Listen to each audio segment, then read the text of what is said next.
Eu gostaria que você imaginasse a cena do impacto que foi da ressurreição do Senhor.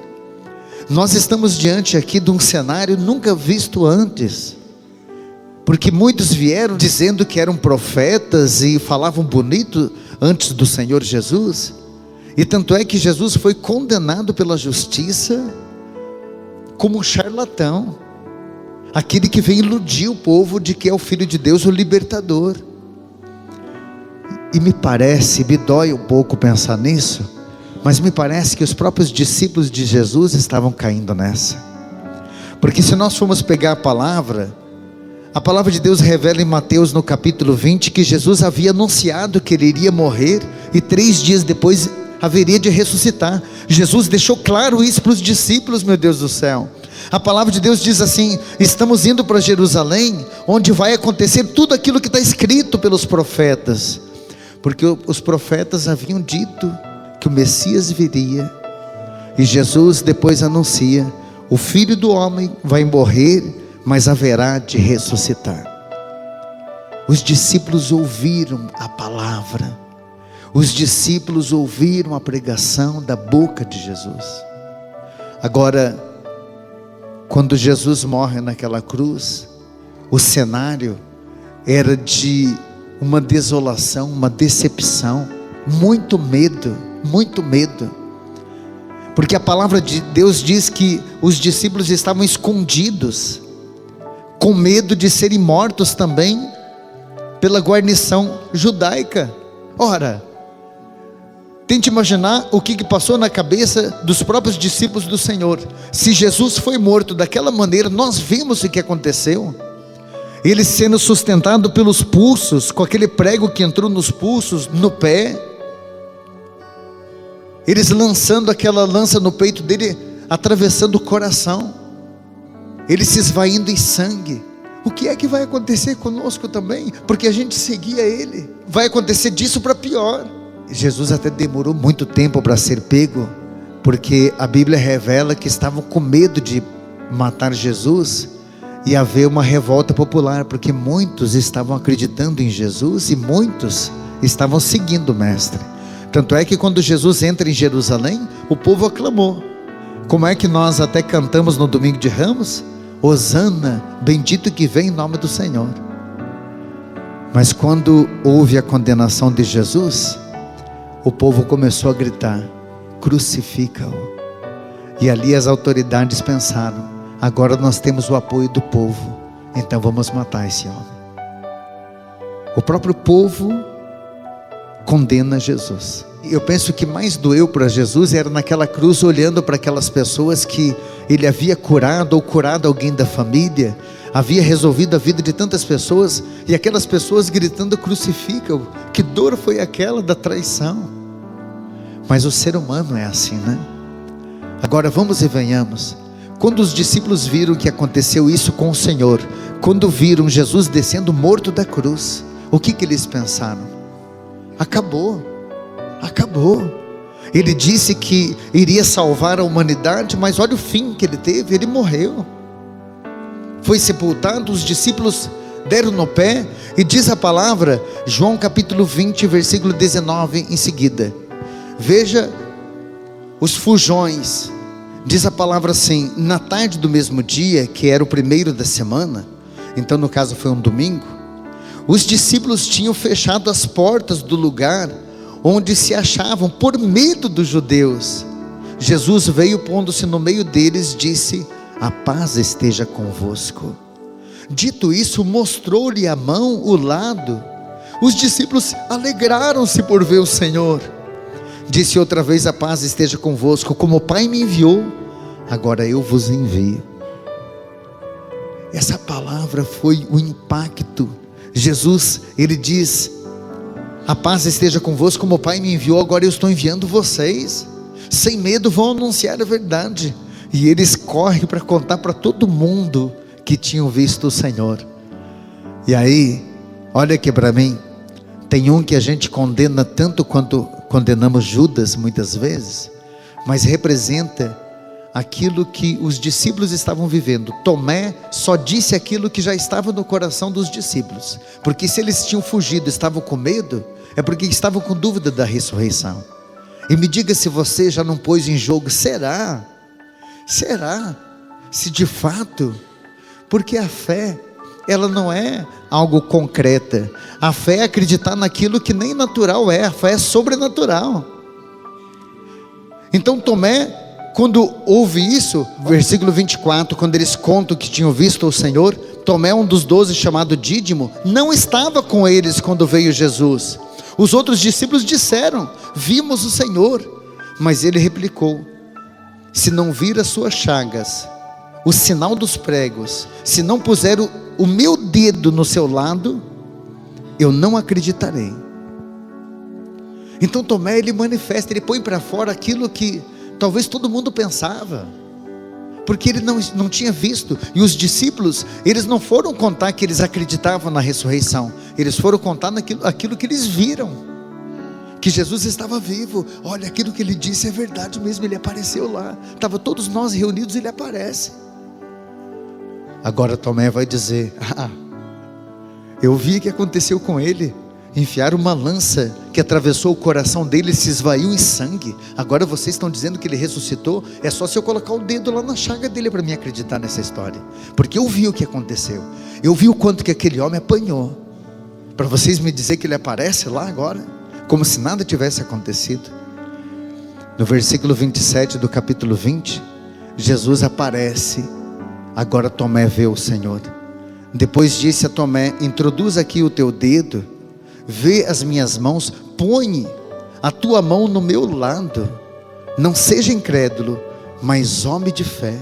Respondeu Tomé: meu Senhor e meu Deus. Disse Jesus: cresces porque me vistes, felizes são aqueles que creem sem ter visto.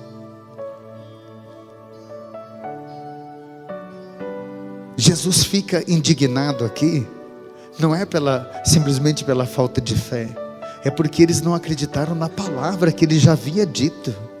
Jesus já havia anunciado que ia ressuscitar, e agora esse medo todo dos discípulos. Tomé querendo comprovação. Tem imagens que a gente vê bonitas, pintadas em quadro, de Jesus levantando a túnica e Tomé pondo o dedo, porque eu imagino Jesus pegando a mão de Tomé e dizendo: enfia o dedo aqui agora para você ver, já que você precisa disso. Às vezes a gente vê muitas pessoas, olha aqui para mim, filho, porque talvez eu esteja dizendo para você, as pessoas que ficam correndo atrás de milagres extraordinários para poder acreditar na ressurreição. E aí, às vezes, tantas besteiras que a gente vê por aí. Porque diz que apareceu uma santa lá não sei aonde, porque apareceu isso, e tem gente que fica fissurado nessas coisas, parece que precisa de comprovação. Me perdoe, filho, se você precisa de espetáculo, porque me dói às vezes saber que Jesus precisa praticamente se humilhar para que as pessoas creiam nele. Deixa eu perguntar uma coisa para você: você crê naquilo que Jesus disse na palavra, ou você crê só naquilo que você vê como Tomé? Não precisa me responder, mas a palavra de Deus, por exemplo, diz assim, Mateus 26, a palavra de Deus vai dizer: Jesus na última ceia tomou o pão, deu graças e disse: isso é meu corpo. Depois toma o cálice, dizendo: esse é o cálice da nova e eterna aliança, fazei isso em memória de mim. No capítulo 6 de São João, Jesus vai tentar provar agora para os próprios discípulos a presença dele real na Eucaristia, no pão consagrado. Se você for ler o capítulo inteiro, o capítulo 6 de São João, você vai ver Jesus tentando provar por A e mais B. João 6,58, Jesus disse: esse é o pão que desceu do céu, não o maná que os vossos pais comeram e morreram. Jesus quer deixar claro, não é qualquer pão, não é pão para passar margarina, eu estou falando de outro pão. Esse é o pão que desceu do céu, não como o maná que os vossos pais comeram. Quem come desse pão viverá eternamente. Tal foi o ensinamento de Jesus na sinagoga de Cafarnaum, diz a palavra. Muitos dos seus discípulos, ouvindo, disseram: isso é muito duro, quem pode admitir? Eu acho que pensar esse homem, eu acho que não está batendo muito bem, porque agora pega um pedaço de pão dizendo que quem comer daquele pão vai ter a vida eterna. Ele pega aquele pão e diz: isso é o meu corpo. Pega o cálice e diz: é o cálice do meu sangue. E a palavra de Deus diz que muitos acabam desistindo. Desde então, muitos dos seus discípulos se retiraram e já não andavam mais com ele. Então Jesus perguntou aos 12: quereis vós também retirar-se? E respondeu Simão Pedro: a quem iremos, Senhor? Só tu tens palavras de vida eterna. A quem iremos? A gente que é padre e há muito tempo, a gente percebe a fé na presença de Jesus ressuscitado na Eucaristia só pelo olhar. Quando Jesus vai passando, tem pessoas que vão até pedindo licença, olham com o olhar fixo no Senhor, querem tocar em Jesus. Tem pessoas que não seguram as lágrimas, a lágrima vem porque é o Senhor ali ressuscitado, que se fez pão para nos alimentar. Veja se não é uma loucura de amor. Jesus está presente no pão consagrado porque Jesus quer estar dentro de você, Ele quer que você se alimente dele. Mas tem gente que quando o padre passa com o Santíssimo, às vezes está mascando chicletes, olha para o lado. Já vi gente até falando no celular nesses eventos grandes, né?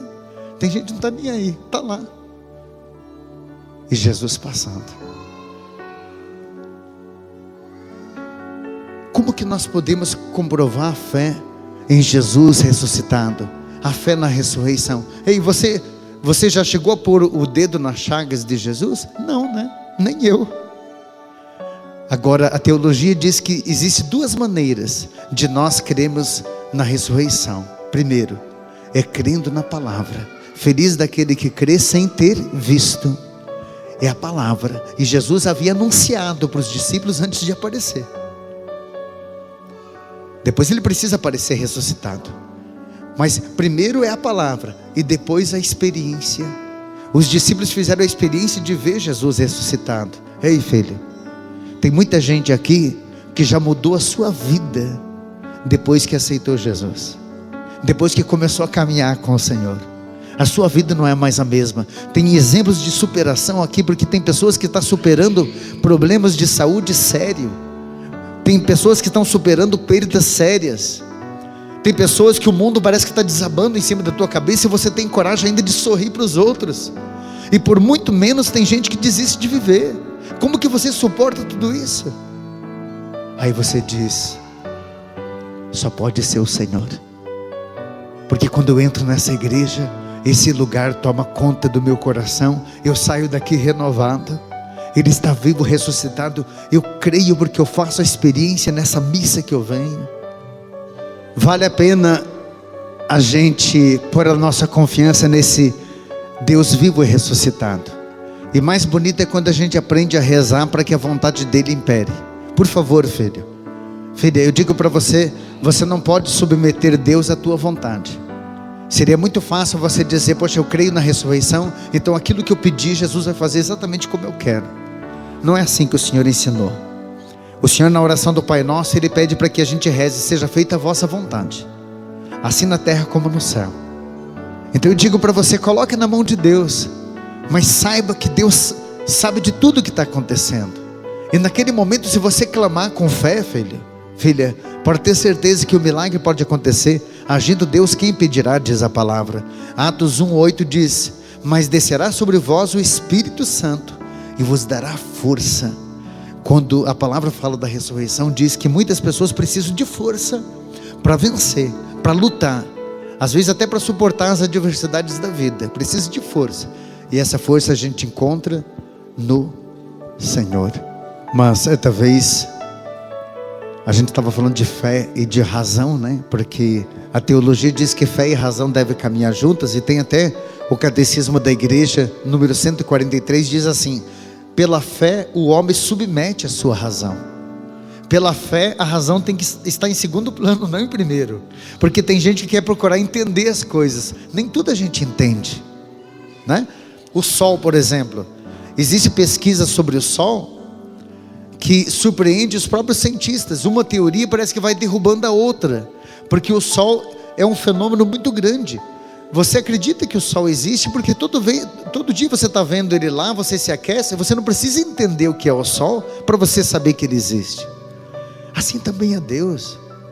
Faz muito tempo que você crê em Deus, sim ou não? E agora você está procurando entender muita coisa. Tem gente que nem conhecia a palavra de Deus, é aqui nessa igreja que começou a entender muita coisa, e você fica admirado com o que você conhece, mas você já acreditava, porque a fé deve vir em primeiro lugar. Seja firme naquilo que você crê. Põe a mão no teu coração e mais uma vez sinta a presença do Senhor entre nós, e esse Senhor que com certeza Ele vai te abraçando e vai revelando quem Ele é, através daquilo que você está sentindo. Mais do que ver o Senhor, é o que você sente, a presença do Cristo ressuscitado.